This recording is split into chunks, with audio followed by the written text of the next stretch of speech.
الحمدلله د سلام د کلام او د مصافحې په حق کې مونږه د حضور علیه السلام کلی سنت بیان کړو.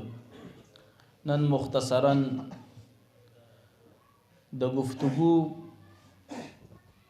په دوران کې د حضور علیه السلام سنت په حق کې چند خبرې کوو چې مونږ یو بل سره بات چیت کوو، گفتگو کوو. نو دې کې د کمو خبرو خیال ساتل پکار دی. عموما زموږ په معاشره کې نن سبا دور کې که وکتلی شي نو بلا ضرورت خبرې ډېرې زیاتې دي. ګوره یو موضوع باندې امام خبره را شروع کړي، بل هم را شروع کړي، اوس فایده یې نه وي. ګوره بس خبرې وشي، په هغه ځای ختم شي، بس هغه مجلس نه غم پاسي او زم پاسم، د هغې څه نتیجه ډوروځي نه. نو د داسې فضولیاتو چې بې مقصده خبرې وي، هیڅ مقصد یې نه وي، د داسې خبرو نه حضور علیه السلام منع فرمایلی ده او د هغې په مقابله کې فرمایلی دي چې تاسو د دې په ځای خاموشي اختیار کوئ، دا تاسو دپاره په عبادت کې شمارلی کېږي. د حضور علیه السلام د گفتگو انداز، د بات چیت انداز ډیر دل نشینو. حضور علیه السلام د خبرو انداز سید عائشہ صدیقہ رضی الله تعالی عنها مبارک فرمائی چې حضور علیه السلام به ډیر فصیح اللسانو، ډیر ښکلې خبرې به کولې، صفا جدا خبرې به کولې. ډیر کمزوري ذهن والا شخص په هم د حضور علیه السلام خبرې اورېدې نو هغه به په ښکلي انداز کې یادولی شوي. دونه په آرام خبرې د حضور علیه السلام به وي. دغه رنګې مشرانو سره د مؤدبانه باتچیت، د گفتگو حکم حضور علیه السلام کړی دی. او کشرانو سره، اولاد سره، دای سره د مشفقانه د گفتگو حکم حضور علیه السلام کړی دی. ګورئ حضور علیه السلام مبارک فرمایي چې څوک زموږ د مشرانو عزت نه کوي او په کشرانو باندې شفقت نه کوي، رحم پې نه کوي، نو هغه زموږ نه دی. ګورئ نو دغه رنګې تبسم حالت کې خبرې کول، په خندا کې یو دوست سره خبره کول، دا هم د حضور علیه السلام ښکلې سنت دی. ګورئ د گفتگو په دوران کې دا نن سبا چې اکثر مو تاسو ګورو یو بل سره وي راواچوه پنجې وي، نو دا هم د شریعت خلاف عمل دی. ګورئ د گفتگو په دوران کې توکاڼې توکول، دا هم د حضور علیه السلام د سنت خلاف عمل دی. ګورئ دا رنګې د گفتگو په دوران کې پوزه کې ګوتې وهل یا غوږ کې ګوتې وهل، دا هم خلاف سنت دی. ګورئ او نن سبا خو دې الله معافي وکړي، دا لویه فتنه موبایل راوتې ده، نو ناس پتا سره وي او ذهن به بل خوا وي. ګورئ پلار سره، مور سره، رور سره، دوست سره بناستی په موبایل کې باخته وي، پلار طرف به صرف جی ښه نه بس دا خبرې، او په موبایل کې به مصروف وي. نو دا هم ګورئ د والدینو بې ادبي هم ده او زموږ د دین اسلام چې کوم موږ ته اصول ښودلي دي د گفتگو د هغې خلاف ته. ګورئ دغه رنګې یو انسان دی د هغه په زبان کې لکنت پروت دی، تتوالی چې ورته موږ وایو، تتلا، او د هغه پیښې کول، د هغه نقل وباسل، دا هم چې کوم دی د هغه د گفتگو نقل وباسل، د هغه د خبرو نقل وباسل، دا هم خلاف سنت دی. ګورئ په خبرو دوران کې په قهقها سره خندا کول، دا هم خلاف سنت دی. ګورئ بعضې پکې ما چانه ولیدلي وایي د قهقها سره پیپړې وایي ډېر ښکلاویږي، وایي دې سره مې عجیبه خبره ده، مې دا د حضور علیه السلام د سنتو خلاف دی. او چې کوم د حضور علیه الصلاۃ والسلام د سنتو خلاف عمل دی هغه کې موږ له اخروي نقصان هم دی او جاني نقصان هم دی. ګوره دغه رنګې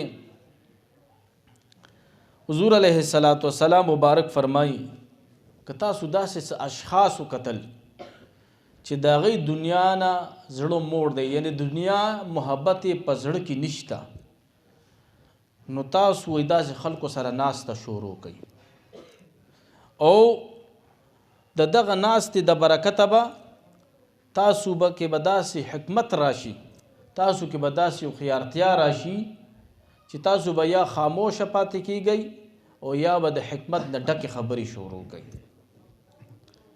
یعنی داسې خلکو سره تاسو ناسته کوئ چې د چا د دنیا محبت په زړه کې نه وي. ګورئ دا حضور علیه الصلاۃ والسلام موږ ته فرمایي امتیانو ته، نو دا خلک کم یو دي؟ اولیاء دي، صلحا دي، علماء حق خلک دی. ګورئ چې دغه خلکو په زړه کې د دنیا محبت نه وي. ګورئ او یو صوفي نه چا تپوس وکړو چې الله تعالی چاته په قهر شي نو د هغه به څنګه پته لګي چې دته خدای په قهر دی؟ وایي د ده د قهر د الله تعالی د قهر به الله پته لګي چې د ده په زړه کې د دنیا محبت ډېر راسخ وي، د ده په زړه کې د دنیا محبت ډېر زیات موجود وي، نو ته پېښه چې دته الله تعالی په قهر شوی دی. ګوره د اولیاء کرامو د نیکانو پاکانو په زړه کې ګوره محبت د دنیا نه وي. ګوره که دی سره دنیا بې بهام وي خو په زړه کې ول ځای نه ورکوي. ګوره حضرت سیدنا شیخ عبدالقادر جیلانی مبارک رحمت الله تعالی علیه به فرمایل چې تا سره د دنیا وي خو دنیا لاسونو پورې محدود او ساته، زړه کې ول ځای مه ورکوه. که دنیا له د په زړه کې ځای ورکو نو بیا به تا دا ځان سره ډوب کی. ګوره عبید الله احرار رحمت الله تعالی علیه د الله یو ولی تیر شوی دی، زموږ د نقشبندي سلسله یو ډیر بزرګ تیر شوی دی. د ده لپاره د بیعت حضرت عبدالرحمن جامی رحمت الله علیه راغلی و. د عبدالرحمن جامی رحمت الله تعالی علیه دغه ګمانو چې عبید الله احرار رحمت الله تعالی علیه دا به یو مسکین وي، غریب فقیر درویش وي، ترک دنیا به وي، دنیا به بیخي او طرف ته کړي وي، ځان له به ناست. خو چې کله حضرت عبدالرحمن جامی رحمت الله علیه رالو دلته نقشه بدله و د استانې. تپوس وکړو چې صاحب چرته دی؟ و یا خو د خپلو باغونو په سیل باندې وتی دی، باغونو ته تللی دی. خو دا دونه غټې بنګلې دا کورونه دا د چا دي؟ وایي دا د صاحب دی حضرت عبید الله احرار رحمت الله علیه دی. دی په زړه کې وایي چې دا لا څنګه پیر صاحب دی، دا لا څنګه د خدای ولی دی، دونه مال حال، دا دونه هر څه راغلی دی، د استانې نه بهر ډډې لګولې ده او د شوی دی. حضرت عبدالرحمن جامی رحمت الله تعالی علیه فرمایي چې ما یو عجیبه خوب وکتو چې میدان حشر لګېدلی دی او د یو ځای نه خلک دا جولۍ راډکۍ لګیا دی. جولۍ چې راډکۍ وایي ما تپوس وکړو چې دا څوک دي دلته؟ وایي ما ته یو کس وایي چې عبید الله احرار رحمت الله تعالی علیه د خلکو ته جولۍ ډکوي. وایي زه ورته ورقریب شوم. حضرت عبدالرحمن جامی رحمت الله علیه دا خو ډېر صوفي شاعر و. دی مبارک فرمایي چې کله زه د کېدم نو د کېدو نه مخکې ما چند اشعار لیکلي و ځان سره، او د هغې مطلب دا چې څوک دولتونه ساتي او څوک چې کوم د مال حال ساتي هغه چېرته د الله دوست کېدی شي. وایي داسې قسمه د هغې مطلب و. وایي کله چې عبید الله احرار رحمت الله تعالی علیه ته زه په خوب کې قریب شوم، میدان حشر منظر دی. وایي ما ته یو فرمایل چې عبدالرحمن کوم شعرونه چې دې ولیکل هغه لږ راته تیر کا. وایي ما ورته خوب کې هغه اشعار وویلې. وایي حضرت عبید الله احرار رحمت الله علیه راته فرمایي چې بچې دا هر څه مال حال ما دا ځان دپاره نه دی ساتلی، دا مې ټول د خدای رضا دپاره ساتلی دی، دا مې ټول د خدای رضا له ساتلی دی. راځي خلکو په مخلوق کې لګومه، زما ورسره مینې نشته، دې سره محبت مې ورسره نشته. حضرت عبدالرحمن جامی رحمت الله علیه چې بیدار شو، تپوس وکړو چې صاحب راغلی دی؟ وایي او راغلی دی. چاردام یې وکړو، د چاردام نفل یې وکړو. صاحب پستانه کې تشریف فرما دی، مریدین سالکین ورسره ناست دي. حضرت عبدالرحمن جامی رحمت الله علیه ورته قریب شو. حضرت عبید الله حرار رحمت الله علیه ورته مسکی شو، ورته فرمایي چې کوم خوب دی اوس لیدلو زما د ټولو سالکینو مریدانو ته لږ بیان کا چې تاسو لیدل او کوم شعرونه دي لیکلي دي هغه لږ راته بیا تیر کا. هغه عبدالرحمن جامی رحمت الله تعالی علیه خوب ټول بیان کړو او بیا یې اشعار بیان کړو. او حضرت عبید الله حرار رحمت الله تعالی علیه ورته فرمایل آن دارد برای دوست دارد، دا ټول مال ما د الله رضا دپاره ساتلی دی. زما په زړه کې ذره برابر هم دی بنګلو سره دی باغونو سره مینې نشته. ګوره حضرت عبدالرحمن بابا رحمت الله علیه فرمایي کنه د دلبرو صدقې لارې غواړم، داسې نه چې دنیا بسې زهیر یم. او بل ځای کې فرمایي چې صدر احمد شاه پر څنګه شعر دی د خدای لپاره، څنګه صدر احمد شاه پر روزګار د درویشانو چې دنیا د خدای لپاره ترکړه، صدر احمد شاه پر روزګار د درویشانو، یعنی د الله د رضا دپاره د زړه د دنیا د محبت نه خالی کو او په داسې روزګار دی په سلونو رحمتونه نازل شي. حضرت عبدالرحمن بابا رحمت الله تعالی علیه فرمایلی دي دغه رنګي گفتگو بات چیت په داسې طریقې سره کې چې مخاطب هغه بل مرګره ستا په خبره باندې پوېږي. ګورئ حضور علیه السلام فرمایي کلم الناس علی قدر عقولهم، تاسو خلکو سره خبرې کوئ د هغې د عقل مطابق خبرې کوئ. اوس کو یو مولانا صاحب یو مقرر په بیان کې په تقریر کې خپل علمی استطاعت ښکاره کوي لګیا دی، دا ټول عوام خو د مدارس خلک خو نه دی، هغه د خپل علم هغه شان ښکاره کوي په خپل بیان کې او پکې نه ټول عوام ورته ناست دي. ډېر ښکلی مجمع به وي، ډېر ښکلی محفل به وي، مولانا صاحب به هم خپلې ښکلې خبرې کړې وي، خو د عوامو د سرونو د پاسه ټولې تېرې شوې.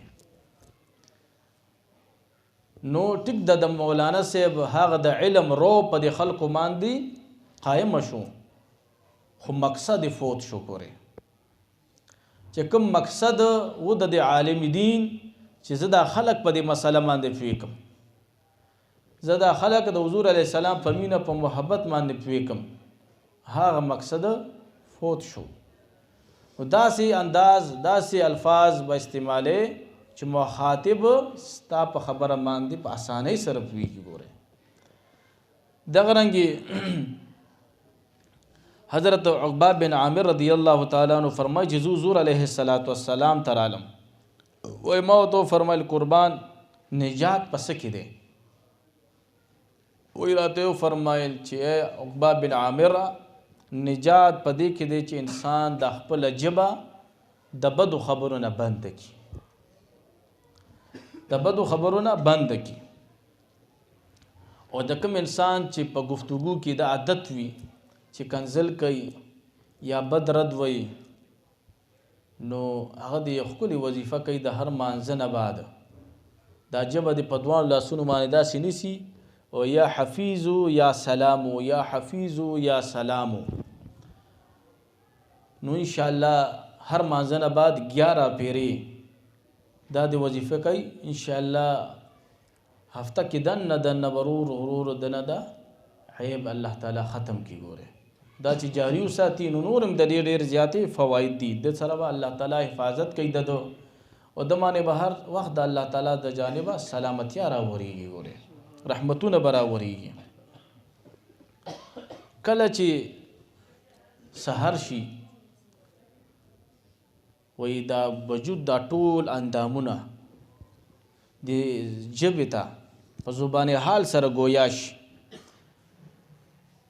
ورته اعضا ورته وایي دې زبان ته چې ته سالم اوسه نو موږ هم سالم یو که ته کږه وچلېدي که ته خراب وچلېدي نو ستا د وجې به موږ هم خراب شو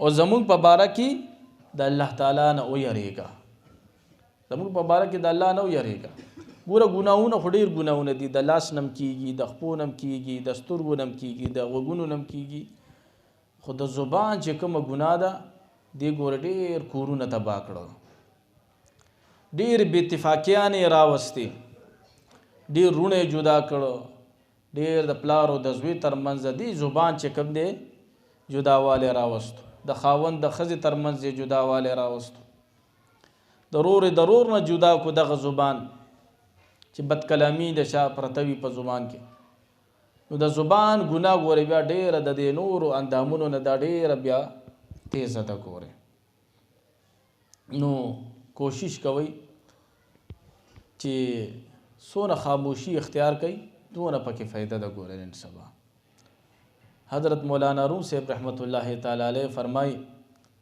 چې د یو بادشاه زوی هغه یو استاد سره شاګردو استاد سره شاګردو سبق لبتلو یو حدیث مبارک دی بادشاه دی زوی ته مخې لرالو چې حضور علیه السلام فرمایلی چې من صمتا نجا چا چې خاموشي اختیار کا دی په نجات شو دی په نجات شو د بادشاه دی زوی چې دا حدیث مبارک واوریدو بس خاموشي اختیار کا کور کې بس خبرې نه خپل ذکر فکر او مطالعه بادشاه حیران شو چې زما په دې زوی باندې څه چلو شو حکیمان طبیبان یې راوستو حکیم خپله دویانې ورکوي هغه ستړی شو نور طبیبان راوستو خو ماشوم خبره نه کوي ګمسم ناست دی بس یو حکیم ورته وویلی چې داسې کار دی چې بادشاه صاحب دا زوی د هر سحر لږ په سیل باندې وباسه چې دی په سیل ځي نو د ده د اړه به لږ کلو شي دی به په خپله خبرې را شروع کړي هر سحر به خادمان ورسره وو اسپایان به ورسره وو روان به په سیل باندې ورځو کې یو ورځ وه یو فاخته سره د ټولو فاختو سره ناسته وه یو ښکاري ورپسې ګرځېدو خو هغه ته دا فاخته نه ښکارېده موږ ورته ګوګشتکه وایو دا ورته نه ښکارېده ناګهانه هغه ګوګشتکې اواز وکړو نو د ښکاري ته هغه په نښه شوه چې ښکاري ته په نښه شوه نو هغه ورته نشانه برابر کو ویشته لاندې را پرېوته نو د باچا د زوی چې دغه منظر وکتو نو وی فرمایل صدقت رسول الله صلی الله علیه وسلم رسول الله مبارک رښتیا ویلي دي چې څو خاموشه شو هغه به نجات مونی دی ګوګشتکې آواز وکړو هلاکه شوه دی نورو ګوګشتکو آواز ونه کړو خاموش پاتې شول هغه په نجات کې شوې بس خادمانو چې دا خبره دی باچا صاحب د دې زوی نه واورېده یو بل ته وکتل چې سړی خو سم دم دی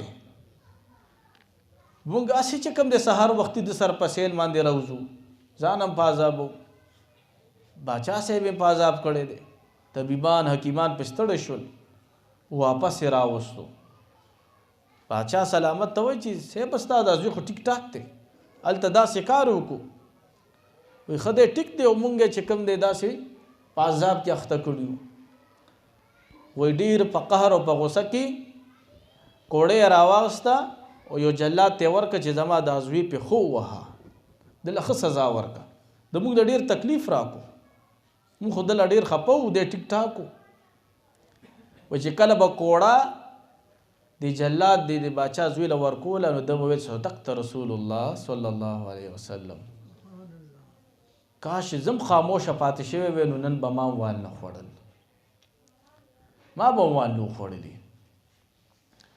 نو خاموشۍ کې ګوره ډېره بهتري ده. ګوره گفتگو کې انسان چې کوم مهارت لري هغه د هغه گفتگو په ذریعه سره ډېر خلق خپل کولی شي. ګوره داسې انسانان شته چې انسان غواړي چې هغه سره زه هر وخت خبرې کومه، د هغه خبرو کې الله تعالی یو مټاس خلی وي، یو خوند یې پکې ښودلی وي. انسان وایي چې زه د ټول ورځ د سره ناست یم، بس د خبرې دی اورم. او داسې انسانان شته چې یو ځل ورسره ستاسو خبره راشي نو بیا سوال کې چې کا خدای بیا مې ورسره چېرته واسطه رانولي، یا الله بیا مې ورسره چېرته د خبرو موقع رانولي. دا خو ډېر بد زبانه دی، دا خو ډېر عجیبه انسان دی. نو دا ولې دا کم چې ښایسته خبرې کوي دته د گفتگو فن معلوم دی، دی په خبره باندې پوهېږي. او دا چې کم بد زبانه دی دی د گفتگو د فن نه خبره دی. چاته چې د گفتگو فن نه دی حاصل، دی خپل جذبات، دی خپل احساسات بل ته نشي بیانولی صحیح په طریقه سره څنګه چې بیانول پکار دي. نو د دې د وجې چې کوم دی ډېر کورونه بیا جدا شي. د انسان په زړه کې یو څه وي خو دی بیانولی نشي. د هغې د وجې هغه احساسات، هغه جذبات دغه په زړه کې پاتې شي، خبره خرابه شي. د ښایسته گفتگو څوارلس طریقې دي چې بهترینه گفتگو کمه ده. لومبۍ گفتگو دا ده چې با مقصده به وي. د گفتگو حسن د باتچیت د خبرو حسن دا دی چې دا به خبرې به با مقصده وي، فضولیات خبرې به نه وي، بې مقصده به نه وي.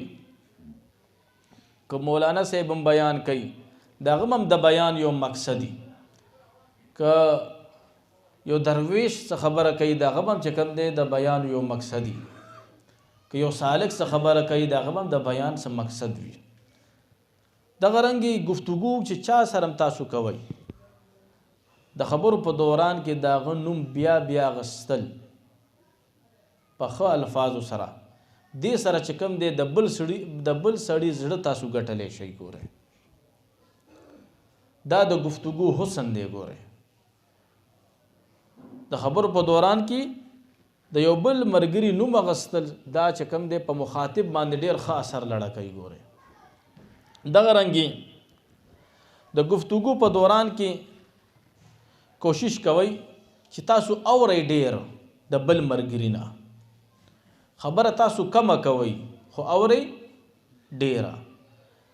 د دې په وجه به چې کوم دی مخاطب ستا مرګری چې کوم دی تا سره به د گفتگو بیا ډېر زیات شوق لري. دغه رنګې مخاطب نه به داسې قسمه سوال کوي چې د هغه استعداد واله وي، د هغه د طاقت مطابق وي او هغه د هغې وضاحت کولی شي. اوس که یو مخاطب باندې ته داسې سوال وکړي چې هغه د هغه سرونو د پاسه تېرېږي نو کیدای شي هغه در سره بیا وړو کښېني. ګورئ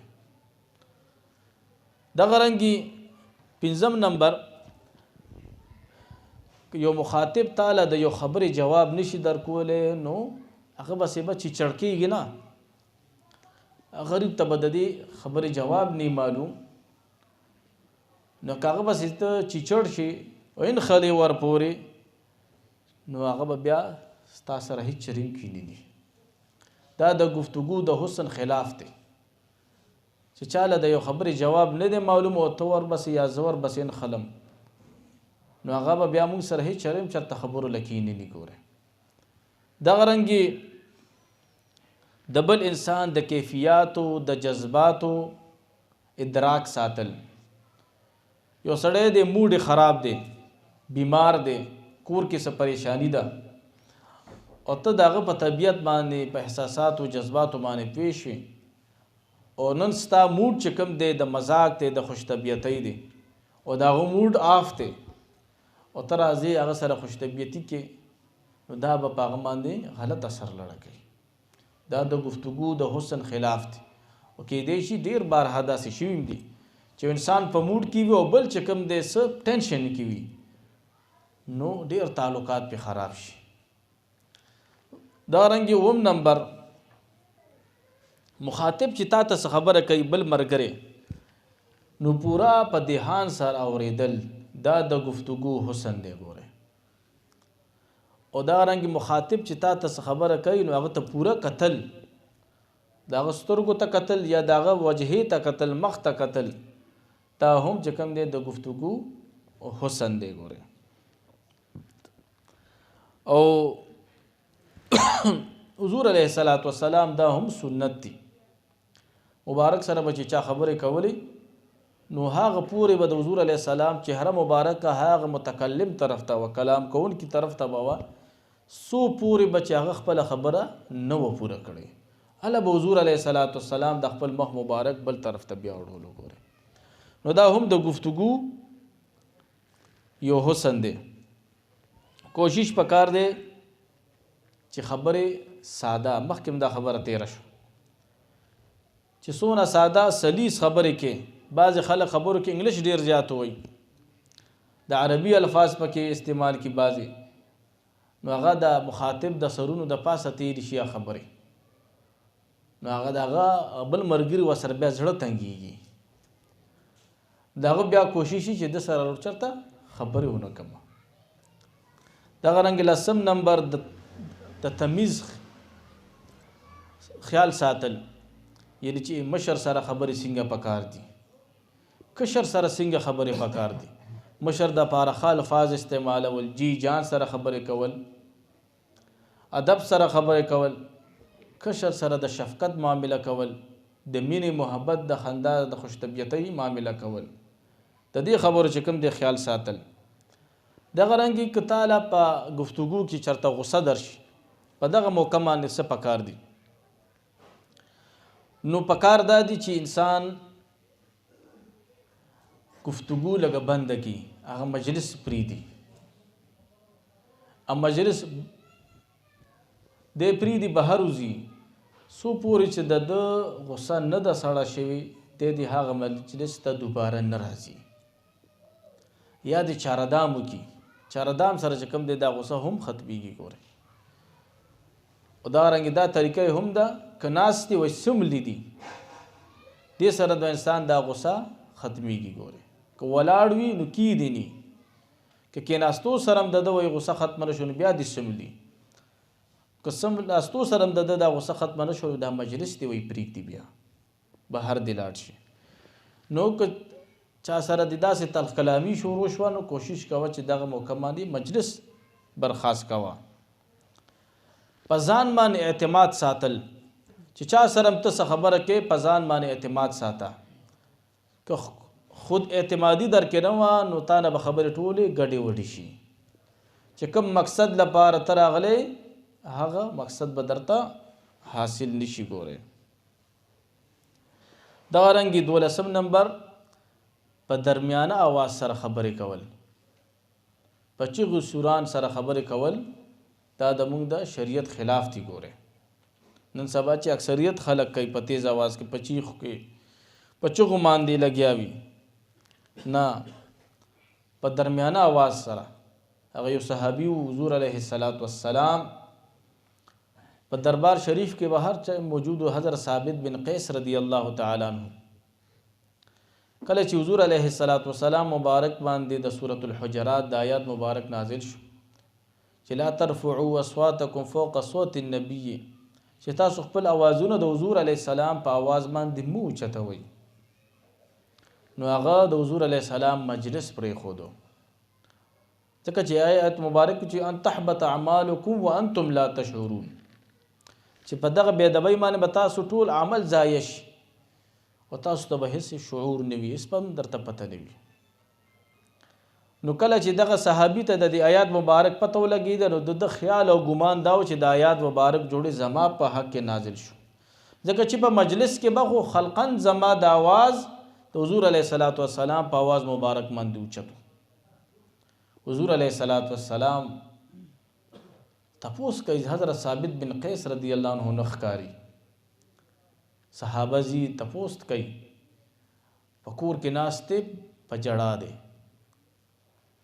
صحابه ته نه تپوس کوي چې ولې؟ وایي زه هلاک شم، زما خو چې کوم دی بېدبي د حضور علیه السلام ډېره کړې ده، زه جهنمي یم. صحابه ورته فرمایي چې ولې؟ وایي تاسو نه دي کتلي چې زما آواز د حضور علیه السلام په آواز باندې په مجلس کې به اوچتو. وایي ما خدا بېدبي ډېره کړې ده د حضور علیه السلام. هغه صحابه راځي واپس حضور علیه السلام ته فرمایي چې قربان خدا سي. فرمایي صحابي حضور علیه السلام ورته فرمایي چې دا آیات مبارک ستا په حق کې نه دی نازل شوی او په دنیا کې ورته حضور علیه السلام د جنت زیری ورکوي چې ته جهنمی نه ته جنتی، راځه زما په مجلس کې کینا. وی بیا به د خطیب الانصارو دبا مشوره کوله صحابه کرام په مس کې به دی ناستو. نو چې کله به حضور علیه السلام د دنه رای اغستله تپوس پېته کولو چې حضرت ثابته ته څه وې د دې په باره کې. وی حضرت ثابت رضی الله تعالی عنہ به دونه په خاموشۍ سره خبره کوله چې حضور علیه السلام به ورته بیا وفرمایل لږ بیا یو ځل ووایه. وی په دویم باره به لږ هغې نه اوچته لږه خبره وکړه، خو بیا به هم ټول مجلس ونه رېده. حضور علیه السلام مبارک ورته بیا وفرمایل چې لږه خبره بیا لږه وکړه. نو په درېیمه پیره به لږ د هغې نه تیزه وکړه، خو بیا یې ټول عمر کې د حضور علیه السلام د آواز د پاسه خپل آواز اوچت نکو. ګورئ ګینه د ده د آواز خلقن اوچتو قدرتي، د ده د آواز درونو، خو بیا به هم چې کوم دی دغه صحابي احتیاط کولو. ګورئ نو مجلس کې د مشرانو په آواز باندې آواز اوچتول، د یو شیخ د یو عالم دین د خپل استاد د خپل والدینو په آواز باندې آواز اوچتول دا ګورئ بېدبي ده. ګورئ دغه رنګې د مخاطب خبره کټ کول، یو ستا دوست ته خبره روانه کړې ده ته بیا بیا کټ کې، نو دا چې کوم دی د گفتگو حسن خرابوي. ګورئ د گفتگو حسن خرابوي. کوشش کوئ چې ښکلې خبرې کوئ او په دې نت باندې یو بل ملګري سره دوست سره خبرې کوئ چې کیدای شي دغه مکالمه دغه خبرې زمونږ اخري وي، ځکه چې د مرګ جون هیڅ پته هم نه لګي. ګورئ او کوشش کوئ چې د گفتگو ابتدا د سلام نه کوئ. البادی بالسلام بریء من الکبر. حضور علیه السلام مبارک فرمایي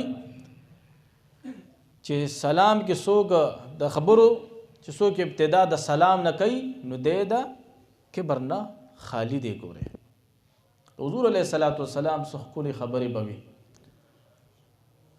کله چې حضور علیه السلام مبارک اعلان فرمایلو د نبوت،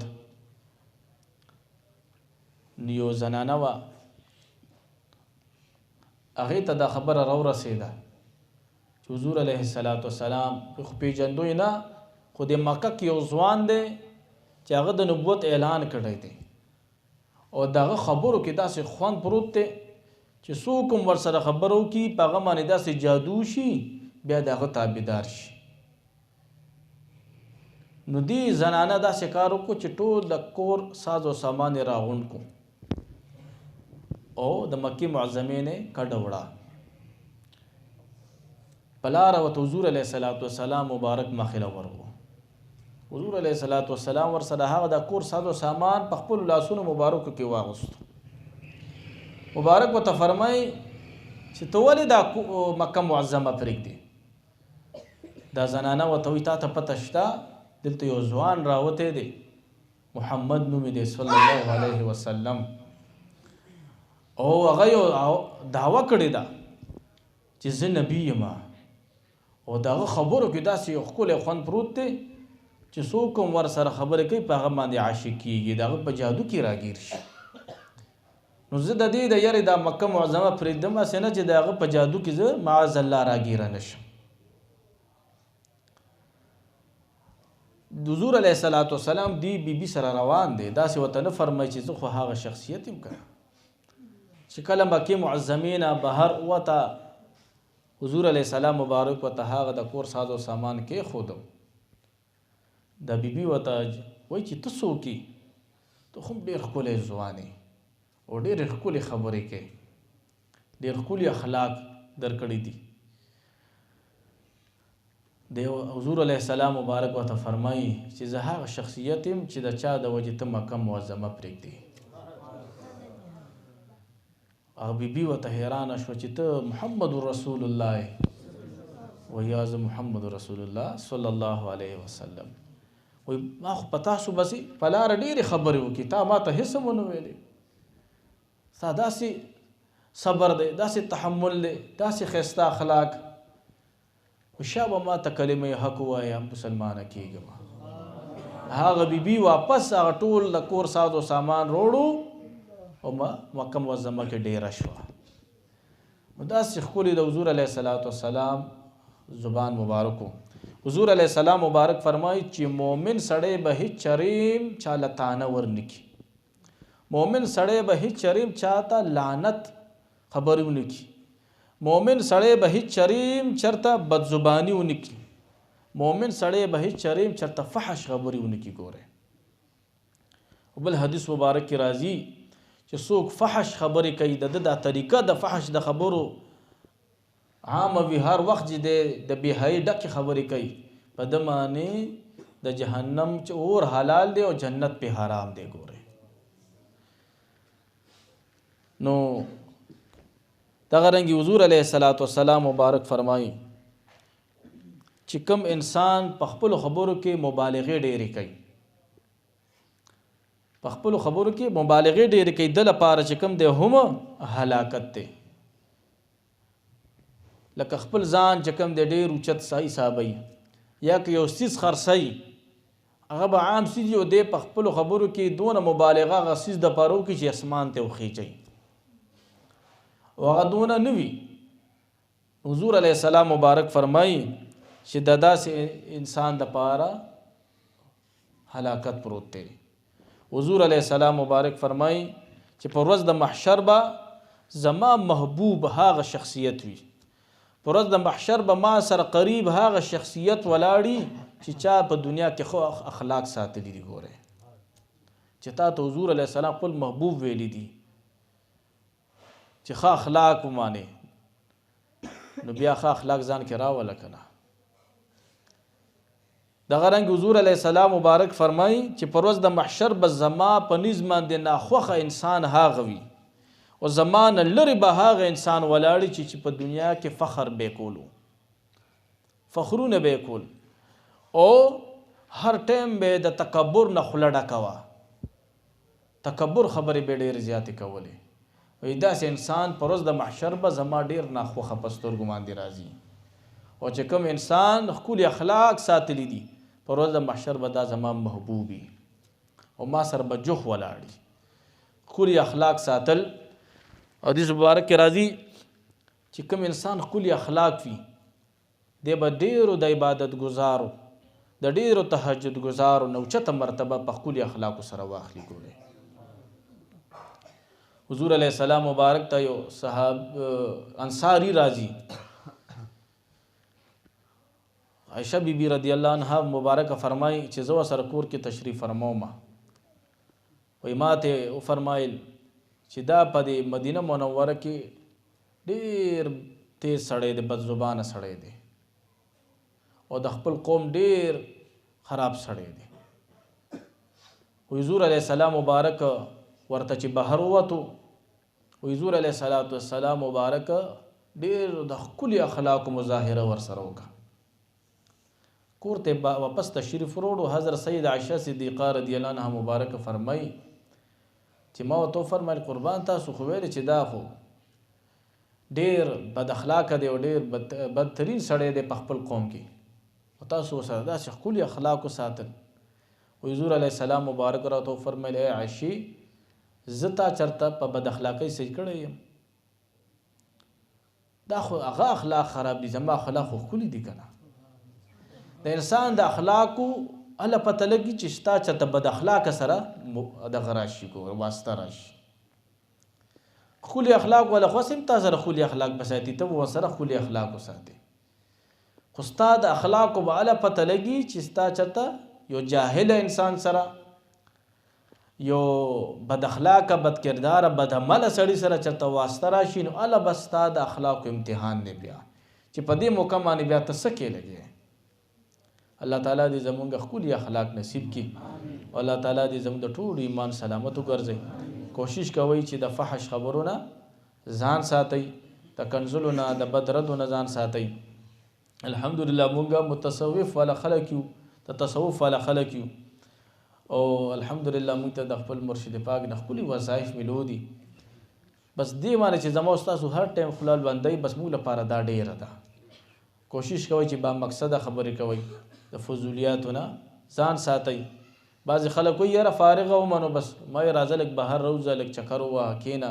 دکان کې چېرته کښېنه نه چې فارغه یې نور تلاوت وکړه چې فارغه یې د چشتي سبقونه دې اړولي دي د نقشبندي ورپسې شروع وکړه د نقشبندي دې اړولي دي د چشتي ورپسې شروع وکړه خپل شیخ مراقبه وکړه د هغې تصور وکړه دې کې به درته خیر ملو شي نو کوشش کوئ چې دا ژوند ګورې یو ځل ملاوېدل دي بیا بیا راتلل نشته ګورې دا یو ځل ملاوېدل دي او په دې لمحو کې چې دا کمې په تاسو په ما باندې تېرېږي موږ د جنت ډېر ښکلي ښکلي نعمتونه ګټلی شو ګورې خو چې کله د دې ځمکې لاندې شو زما ستاسو د عمل سلسله ختمه شوه بیا وروستو لاسونه مروړې په قبر کې په ورځ د محشر چې کاش زه دوباره دنیا ته لاړ شم او ښکلي عمل وکړم او چې دا کمې مرتبې دي اولیاو ته صلحاو ته اتقیاو ته زاهدینو عبادت ګزارو تهجد ګزارو ښایسته اخلاقو والا ته ملو دي چې دا ما ته ملو شي بیا بیا راتلله نشته واخر دعوانا الحمد